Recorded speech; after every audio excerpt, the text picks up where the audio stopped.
आता पेट्रोलचा खर्च विसरा, घरी आणा इलेक्ट्रिक स्टायलिस्ट इलेक्ट्रिक गाडी. 100% भारतीय बनावटीची इलेक्ट्रिक्स ईव्ही इलेक्ट्रिक गाडी आता उपलब्ध. 5 वर्षांची वॉरंटी, आकर्षक कलर्स आणि स्पोर्ट्स डिझाईन. एकदा चार्ज करा आणि 100 ते 140 किलोमीटर पर्यंत रेंज. अत्याधुनिक सर्व्हिस सुविधा, लोन सुविधा सुद्धा उपलब्ध.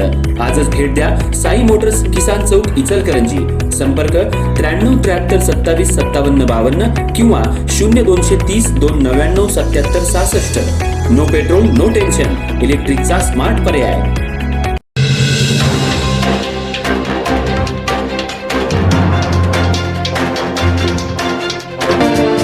नांदणी मठातील लाडकी माधुरी हत्तीण वनतारा इथं जाऊन आज 28 जुलै 1 वर्ष पूर्ण झालं.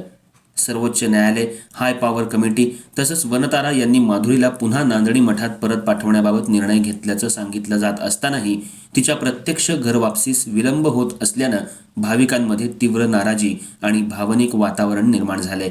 माधुरीच्या स्वागतासाठी वनतारा यांच्या मार्गदर्शनाखाली नांदणी मठात अद्ययावत सोयी सुविधांनी सुसज्ज केंद्र उभारण्यात आले.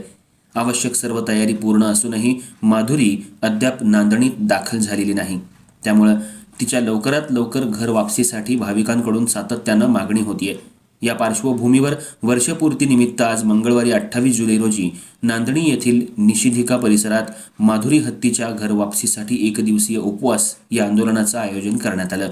सकाळी माजी खासदार राजू शेट्टी यांच्या हस्ते माता चक्रेश्वरी देवीची महाआरती करण्यात आली. त्यानंतर माधुरीच्या सुरक्षित आणि तातडीच्या घर वापसीचा निर्धार व्यक्त करत जनसंकल्प घेण्यात आला. यावेळी उपस्थित भाविकांनी माधुरी ही केवळ एक हत्तीण नसून नांदणी मठाच्या श्रद्धा, परंपरा आणि भावनिक नात्याचं प्रतीक असल्याची भावना व्यक्त केली. न्यायालयीन आणि प्रशासकीय प्रक्रिया पूर्ण झाल्यानंतरही तिच्या परतीला होणारा विलंब भाविकांच्या मनाला वेदना देणारा असल्याचं मत अनेकांनी मांडलं.